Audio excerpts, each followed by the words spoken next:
حالة الاهلي فين هنا؟ حالة الاهلي فين هنا؟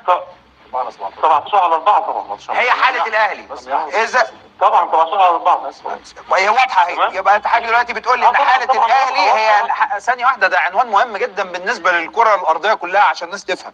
يعني 4/17 هي حالة الاهلي في هذا المشهد. بالنسبة لك هو الاهلي ما جاش، فهنا يتم اعتبار الفريق الاخر فائزا بنتيجة 3-0، وبالتالي يبقى خصم 3 نقاط. صح كده؟ انا فهمت صح؟ نكمل بس عشان اشرح لك الجزء ده لان دوت مرتبط باللي بعده. ايوه، يعتبر مهزوم بنتيجة 3-0 صح كده؟ مفيش خصم 3 نقاط، يعتبر مهزوما. ده البند الرئيسي. تمام. بعد كده عندنا 17/7. ليه قلنا يعتبر الفريق منسحبا؟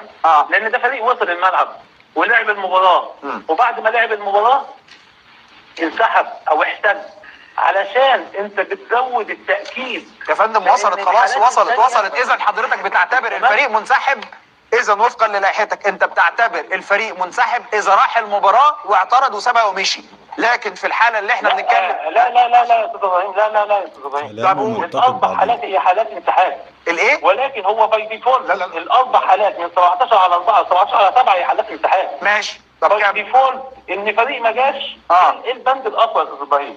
ان فريق ما جاش ولا فريق جه وطلع من الملعب. تمام. تيجي بعد كده بقى 17/8. ده توصيف حالات العقوبه في حالات الانسحاب اللي هي بتتكلم على ايه؟ اذا اعتبر الفريق منسحبا ما بتقعدش على الماده 17/7. وانا اسف يعني دي بالنسبه لي واضحه.